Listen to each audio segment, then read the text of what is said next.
UCL, because we're such a great university, the stats are going to be way higher, obviously. And when I was in my class, I did pretty well, but many of the other students also did pretty well. And many of these students went on to raise a seed round or an A round, which unfortunately is how we celebrate success, raising funding. But what I want to say is that in this class, 5, 10 years from now, many of you guys will make it. Many of you guys will be running a growth stage company, which is exactly what this course is about. And if you're not running a growth stage company, you'll probably want to join some of the people that put their hands up. Or you want to join one of their competitors, but obviously that would be kind of mean.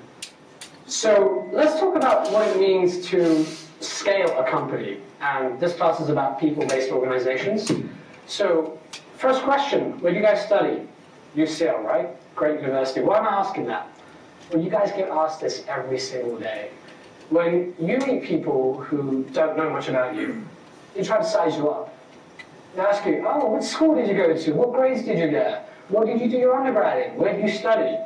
And of course, let's be honest, everyone smiles and there's smoke on your face, and you're like, oh, I do a postgrad at UCL, which is exactly what you guys are probably saying. So, why am I talking about this? Well, we all have an ego. When someone asks you, what zip code do you live in, where do you live? Eventually you're conditioned every single day, people asking you things. Well, guess what it's like when you run a startup? How much did you guys raise? How many employees do you have? And you get asked this every single day when you're running a startup. And eventually, you let them know, oh, I've got this small idea, and people just ignore you completely. VCs turn their head away. Your friends and family think you're unemployed because you're running a startup. And so the day comes when you hit product market fit, and now you have a few employees. And over the years, this is what happened to me. My ego started to grow. I started to say, I've got 100 people. Now I employ 150 people. I employ 200 people. So when you're going through this period of crazy growth, you have to watch out for your ego. And the number of people you employ is unfortunately one of those numbers that you like to gloat about, and that will screw with your head, and that will screw with the way you run your company. So that's one of the things that happens when you run a fast-growing company. Let's look at what else happens. It's exciting. There are new people in the office. You're interviewing people, and within 2 weeks, you're seeing 3 or 4 of them sit down in front of you when you're giving your all-hands presentation. This is what it's like when you're running a fast-growing company. You're hiring people at very quick speeds. You're traveling to your international offices, and you're seeing familiar faces. And eventually, the day hits you when you don't remember people's name anymore. And that happened to me around 150 people, and I stopped pretending to know people's names, because when you get it wrong, it's way worse. Especially when you just interviewed the candidate like a week ago. And HR tried to get them through into your company, and they're like, hey Zain, how are you? And you're like, oh damn, I don't remember who you are. That's one of the feelings of what it's like to run a fast-growing company. And also, it's fun. Everyone's coming up to you, and everyone wants to know your story. Everyone wants to get to know you. And you don't get that attention from the outside world. So when you run a company and you're the CEO or founder, these are some of the things that happen when you're in the midst of crazy fast growth. And then, the good old days. So this is literally how I looked when I was a student. Probably look the same now because I'm actually clean shaven now. But this is me and my co-founder. And it was just us two back then. And we're actually getting ready to pitch to investors at Demo Day, at the incubator we were at. And one day, you're going to miss the good old days. You guys are probably in the good old days right now if you're running a startup, where you're overwhelmed with tasks. You just wish you had one more person who could help you. You've got this contractor you probably hired somewhere in a different country who's screwing you around, and you just wish you had a team. Well, actually, when you started to grow your company, you're going to miss the good old days. You're actually going to miss how fast you were, how you didn't have any bureaucracy, how you could just click your fingers and things would happen. So, this is what happens when you're in the midst of fast growth.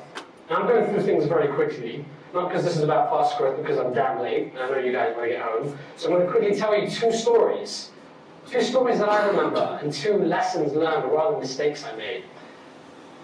So first, that's me trying to get ready for like an investor presentation, and I'm stressing out. My slides aren't working, and I don't even have a product, to be honest. Burnout is a very serious problem. And when it comes to scaling a company, what got you there in the beginning is definitely not going to help you when you're at a late stage. And you've got to remember, if you're the founder or CEO, you are the person that creates the culture. It's not necessarily what you say. You say something, people follow it literally. It's what you do. And in the very early days, I had to hustle very, very hard to make my company work. I'm talking sleepless nights. I'm going to tell you a crazy story.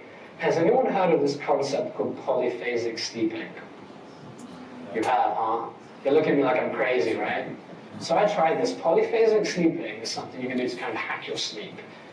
It's basically where you take a nap every 4 hours for 20 minutes. That's it. So the theory is, you're up 20, 22 hours a day, and you're already napping for 20 minutes. I had to do these crazy nap schedules because there was so much work to do. We even bought this crazy gadget on Amazon. Can you imagine, if you're sleep deprived and you're napping, you're going to have a hard time getting up when the alarm clock goes off, right? So we had this little closet in our office that my co-founder and I would take naps in. It was actually where we had our servers. We bought this gadget, and the gadget would sprinkle water on you if you didn't press the alarm clock. That's literally the lengths we went to get things done. Now, you'll be pleased to know that when we grew, we moved the nap room from the server room to an actual nap room. But this obviously sends a message to the company, and it was a message I wanted to send in the beginning. When you join a startup, I expect you, and this is insane, you can never expect someone to have the passion you have for your company if you're the founder, right? But I expect you to work very, very hard because I work very, very hard. So we started to hire people who had the same work ethic as us. And I just don't understand why. Well, we're 200, 300 people, and we're sending out surveys. The number one complaint in the company is burnout. I was in denial. I didn't believe we had burnout. But the problem was I didn't even understand what burnout meant because I was going through it myself.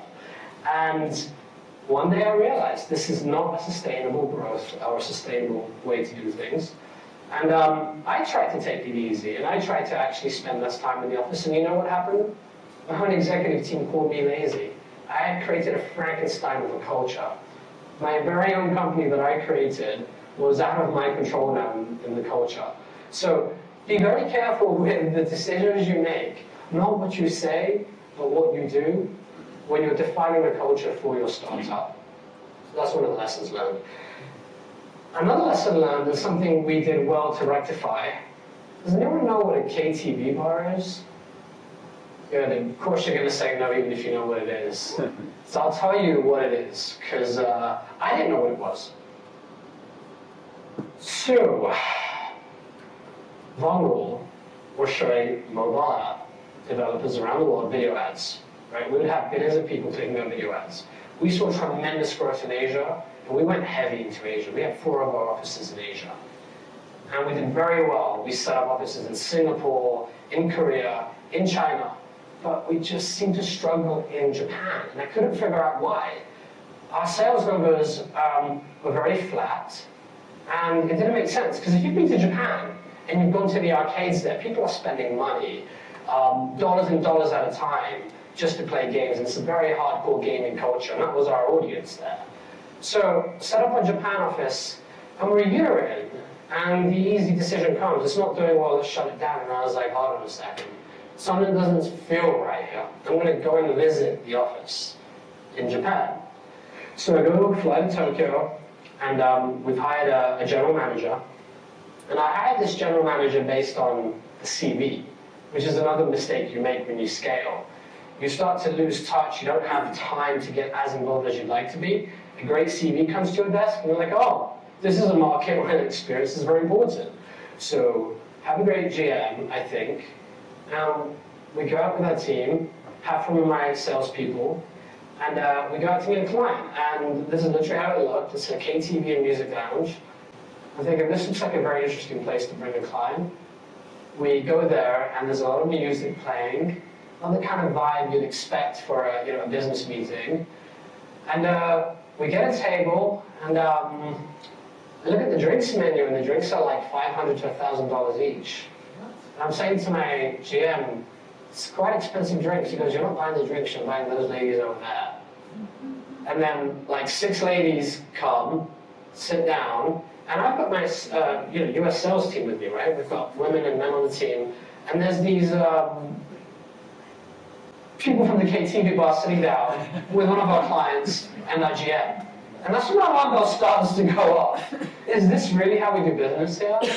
And my GM told me, you don't have to order the drink, that's fine. We might do so. And I'm thinking, oh my God, this looks like a disaster. So then, what do? I start diving really deep and I start interviewing the team on the ground. And people are trying to stop me from interviewing. It's not what you do, you're the CEO. Let the operation run as it is. Interview the guys, oh, things are great, we love it here, it's a great company, of course they do. And I interviewed the ladies, and we had about 9 people in our office at the time, 5 guys, including the GM, and 4 ladies. When I'm asking the women in the office how things are, it takes a while to break the ice, but then I'm hearing the guys are taking credit for everything. And when we're in meetings, we're the ones who are expected to, just take notes. If any leads come our way, the guys take it. And this isn't good. I don't like what I'm hearing, and I definitely don't want a company that operates that way. And at that point, I had a few choices to make, and I did something that probably a lot of people would do. I fired the gym, and I fired all the guys. And revenue went up 3x. And people tell you need to run your company a certain way. People tell you this is how it should be done. In Japan, you need a GM who knows people. It's a very male-dominated society. Screw that crap. If you want to create a company that is going to be great, you have to focus on diversity very early on, and you're going to see red flags. And I was a champion and proponent of having as diverse a workforce as possible, and stuff like this was happening. And you only see it when you're hands-on. So the lesson learned here is that you need to be very, very hands-on when you're in this period of fast growth. So to sum up, here are some things that worked well for me. This is a mindset game. You can try to implement all the tactics and strategies and models you're probably learning in this class, which are very practical, but this is a mindset game. You need to control your ego. When you get to the point where you're now hiring 10, 20, 30 people at a time, put that in check, because you are going to have serious issues later on. And the next thing to worry about is that you're not going to be able to be one-on-one with people anymore. And when you have a lot of people joining, you just can't onboard them yourself. This is where things like the vision, the mission, the core value come in. And you need to repeat this over and over and over until you feel like people are sick of hearing it. You want to be bored. That's how often you need to preach the mission and the vision. I never understood it early on. It was all in my head. But when I go visit offices and I'd ask them, what do we do as a company? You'd hear all sorts of questions and answers, and you're like, damn, if they foundationally don't know why we exist as a company, they don't know our core values, e.g., look at what's happening in our Tokyo office, then you have to step up at this point before it's too late. And you should invest in really defining your core values and your mission and your vision, but repeating it non-stop. No one else is going to repeat it like you. People pay it lip service, but you need to be hardcore about it. Every decision you make needs to be about the vision. Someone could ask you the most random question, which product should we build? Try to reframe the question, how does that help our vision? It sounds ridiculous, but that's what it takes to get people understanding what vision is about. And then get used to hiring from pain. Eventually, you're going to hear all types of lousy excuses. And I say lousy excuses because when you're the founder and you hire each person one by one and you do everything, and one day someone's telling you, oh, but we need a QA engineer before we can launch this, so we're going to have to wait like 8 weeks. Oh, we need some product manager to write the spec up for this. I can't ship this product on time because we haven't hired the role that we need on my team. Rubbish. These are the excuses people are going to give you. And you're going to have to get used to hiring from a position of pain. At times, you'll be doing so well, for sure, if you have an extra salesperson, that's going to bring in millions and millions of dollars of revenue. But you have to get used to this position of hiring from pain and not rushing, not wanting this quick fix. And reminding people when they tell you, I need this role. You're like, I needed roles too when it was in the good old days, and I didn't have no roles, I didn't have no money, it was just me. So I need you to step up. If you're in a startup, you're gonna have to get hands-on. And then the very last thing is the fun stuff, the HR processes, very important. What we did, we hired a VP of talent very early on when we were just 30 people. And that was one of the best decisions I made, and something I highly encourage you guys when you're at a stage when you've got a lot of growth coming, invest in that infrastructure, build out a management team, and try to scale through technology, not through people. If there's roles that you can use AI in, or you can automate, go for that instead, within reason, of course. And also put a lot of emphasis on things like video communication technologies, and onboarding systems, performance reviews.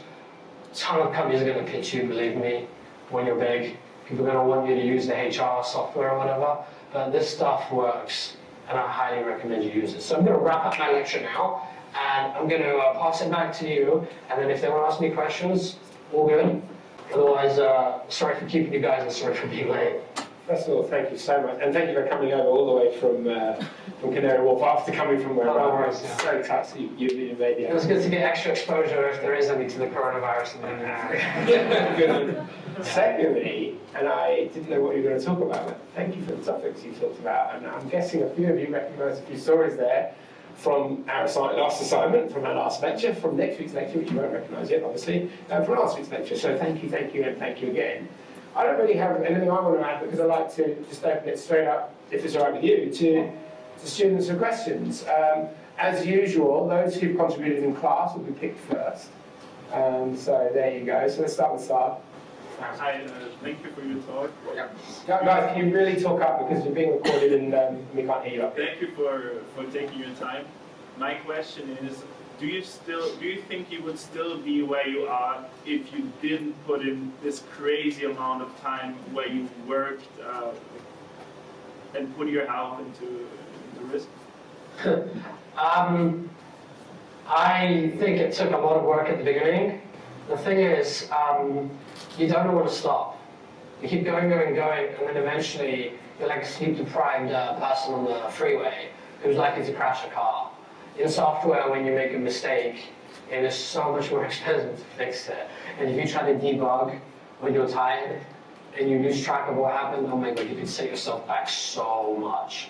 So it takes a lot of energy, but you have to put a limit and have breaks. But yes, unfortunately, it's not what you want to hear. You have to put in a lot of energy, a lot of hours, a lot of work. I wouldn't have made it had I not put in all of that effort and energy. But I'll tell you something. So it's about finding product market fit. If you find product market fit and you're well financed and you've got a good team, okay, you will make it.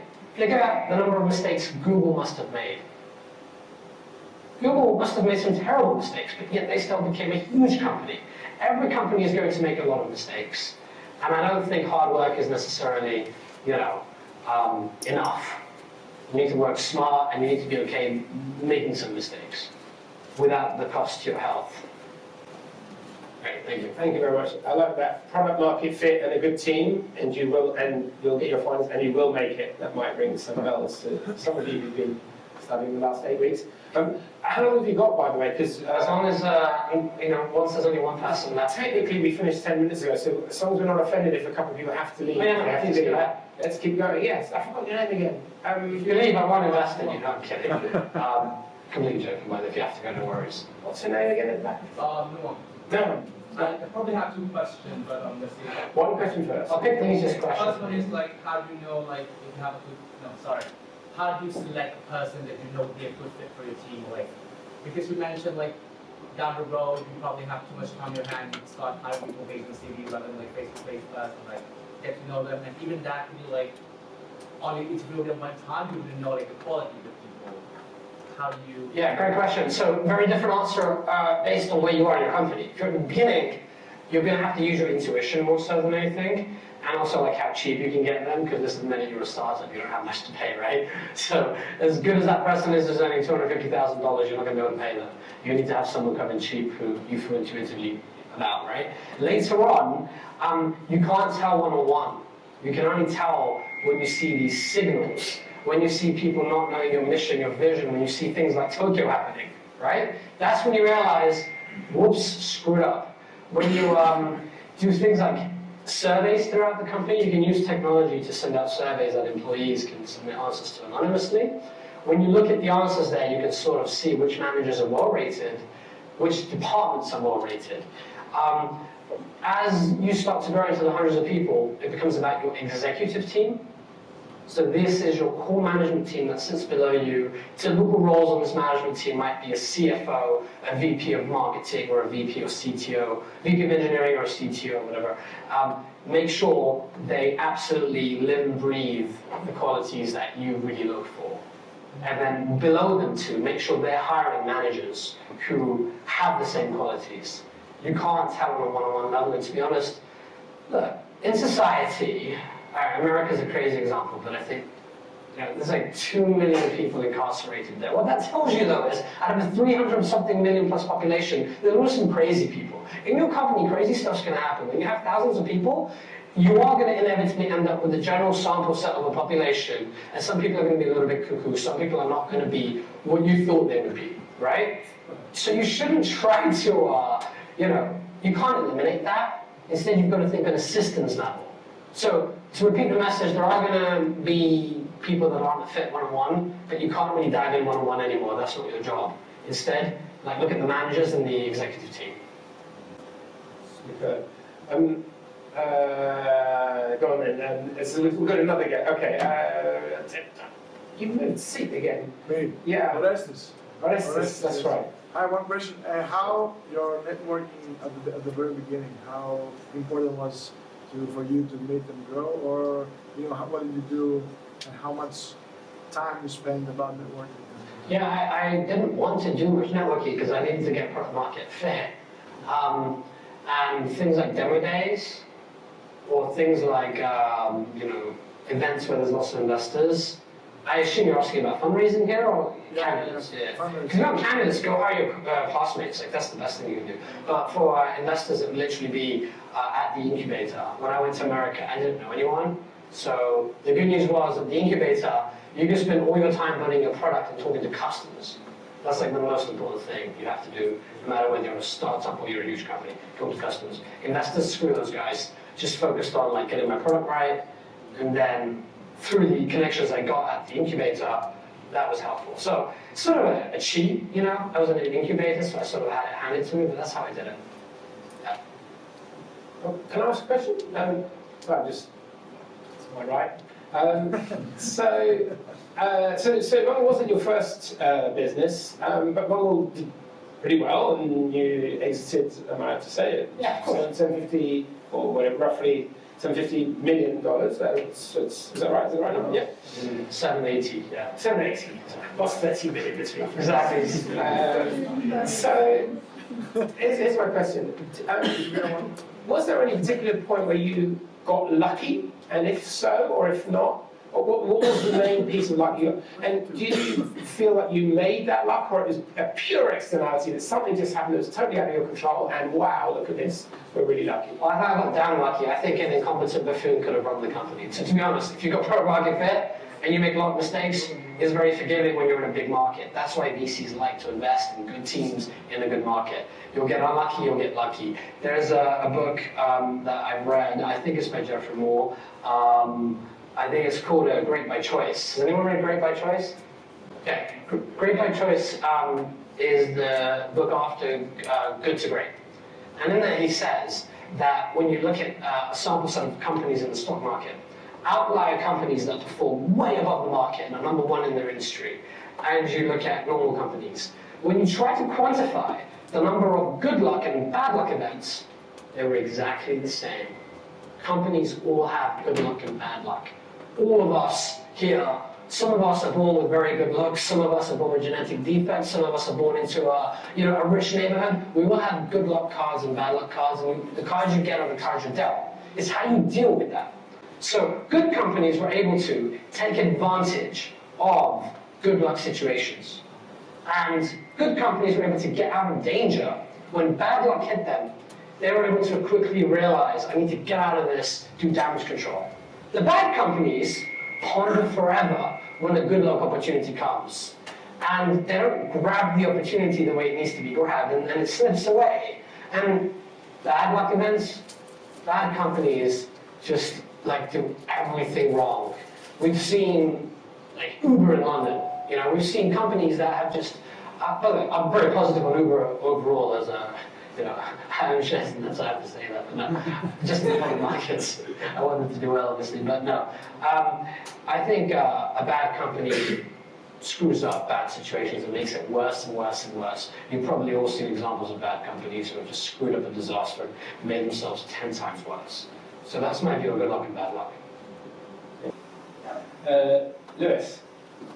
What, if anything, do you think you took from this program and actually used in the business? Yeah. Or is it just the mentality? I took Bert's money. You guys know who Bert Derek is? He invested in my company for real. Don't want to get him in trouble now. I mean, he invests in startups too. He invested in yours, right? Yeah. God, joking. So look, at the UCL course, I did my course on a part-time basis. Do you have any part-time students here? All right. I know what it's like to be a part-time student, yeah. I don't know if you're running a startup or if you're working for a company, but I'm rushing through these lectures. I did pretty well today. I was only 20 minutes late, right? Yeah, I was like 30, 40 minutes late usually. And I took the course very seriously actually because I was also jumping in with running a startup. I think the accounting class was very, very boring, yet very, very helpful.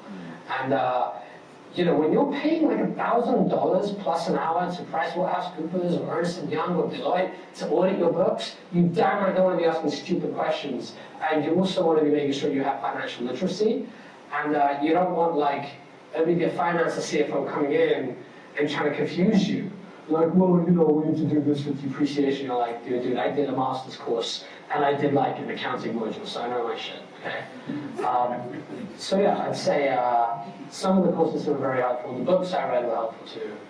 I'm sure the courses, you know, even better now. You've got So much better. higher quality of lectures now as well. Thank you.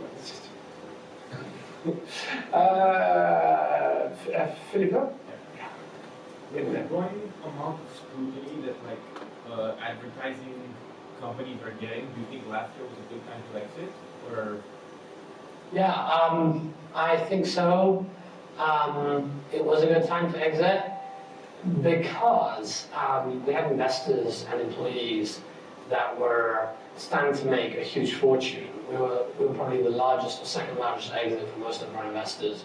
There's like hundreds and hundreds of X more on that, you know, dollar they invested. When you get like an exit opportunity, you have to take a step back and you have to think about all the people that work for you. Let's just say you get a $500 million acquisition offer, okay? Imagine you cashed it. Imagine you've gone to every single person in your company and you're giving them $1 million, $2 million, 300,000, 100,000, 30,000, nothing, right? Just giving money out to everyone and knowing that this can actually change their life. They can actually afford to buy a house, they have money to do their own startup. Now you're asking to take that money back because you're saying no to the acquisition, right? And you're going to roll with it and you're going to go big. So, yeah, I think for the company, we had investors that also, you know, were very eager to get the exit. I think the company could have done more in the long term, but I think, you know, AppLovin also was obviously emerging as a very strong leader in the space. And, you know, it's scary when you think about the fact that apps came out of nowhere. Suddenly it's VR or suddenly it's something else. Technology has cycles, and cycles are getting shorter and shorter. And you know, we got an offer we just couldn't refuse. It was $7 or $80 million, all cash. Blackstone, like the world's best private equity group. So you know, it was a good thing, and also burnt out, needed a good break. You know, so yeah, I think it was the right time for the company. Who knows what can happen in the future? I've seen many advertising companies go to zero. I invested in many public ad tech companies, and not a good stock picker when it comes to that. I lost 100%. I invested in every advertising company out there just so I could learn, and all went to zero. And that can happen in some businesses, you know. before Sab gets another bite of the cherry, I forgot your name again. Yeah. Sorry? Andre, Andre. don't worry about it. That's okay. Don't worry. You got it. You talked about product market fit a lot. How did that look for you in the early days, and especially in terms of getting early traction as well? Yeah. How did it look? Two types of product market fit we had, okay? Number one, the customer's crazy enough to buy this. Number two, can we make money? Can we make profit? So I actually raised my seed round without an engineering team, without any product. I raised it on a slide deck. And I had traction.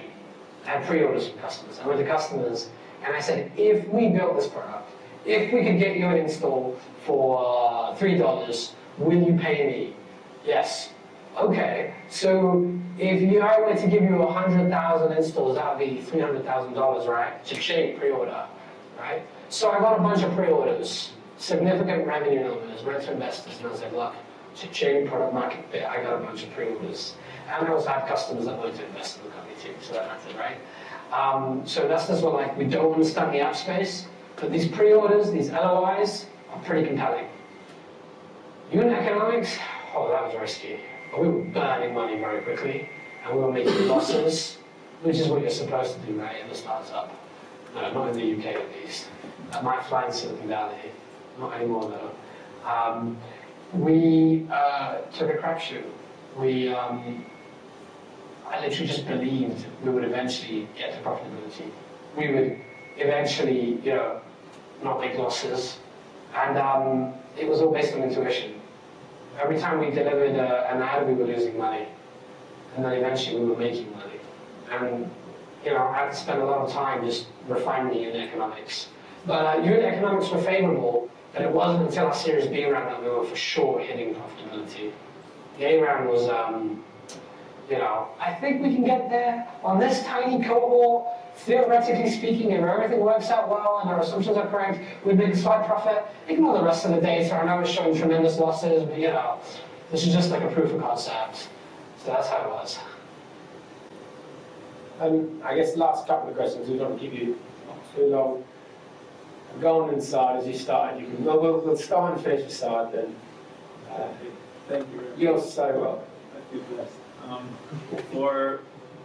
In the last half year, I talked to a few founders who were, call it lucky or not, they exited in the around 100 million. That's not how much you exit, but still for us a lot of money. And they all said to me that they did plan the exit from the beginning on. When you would start again, if you were us, would you plan an exit from the beginning on? Or would you just worry about that later? Man, I spent my entire 7 years trying to figure that out. Pulled in lots of directions. When you get VCs who've been around the table for a long time, that starts to, that definitely starts to be a factor, right? I think it depends on what you want to do personally. If I did it again, I wouldn't plan for an exit, but that's because I'm okay now, right? I could exit, so it's all good. I needed the money. I think everyone in the company needed the money, and it was a good thing that happened. Depends what type of company you're trying to build, really. The great companies are not built with an exit in mind. If Facebook had sold to Yahoo for $1 billion, they wouldn't be where they are now, right? If WhatsApp hadn't sold to Facebook for $19 billion, right, would they be where they are? So it's like the hardest question. It's almost like trying to answer, is there a God? Which God is real? Should I, how do I think about the exit? Is the exit going to come? There's so many ways you can run it. I've seen companies, when there's a few people, they already know, there's a bunch of scientists on the team, very good people, they went to UCL. Obviously they're going to get bought, worst case scenario in an acquisition for $1 million ahead, right? But then there's crazy people like I was, and my co-founder, and we just knew in our heart, the app economy is going to be big. In most likelihood, we knew there would be an exit because the industry needs consolidation. Why you moved to the States? Why did I move to the States? The UK is a great place now, but when I was in the UK in 2010, 2011, I wasn't taken seriously by investors. I was in a pitch to a VC and the guy's yawning on his phone. Thank you to no one else who wanted in this lecture today, I appreciate it. But literally, I'm like giving a presentation to the VC and he's like, all right guys, I have to go. And literally like walked out midway through. And I was just tired of being disrespected by the VCs here. And I just felt, like in the US, the type of company we wanted to build was the type of company that I could build there. I couldn't build it here. I mean, I don't know if that's true or not, but back then, everyone was so focused on revenue and profits and stability, and I don't understand it. So I run an investment fund right now. Okay, it's called Zain Ventures. And very diversified, I have assets in stocks and bonds and hedge funds and blah, blah, blah, but also in startups. And I don't get why investors in the UK or Europe or the US care about stable, risk-adjusted returns. If you want stable returns, go invest in real estate. Go buy some bonds. If you want to make big money, then be willing to lose it all and invest in 10 companies and make sure those 10 companies are going to swing for the fences.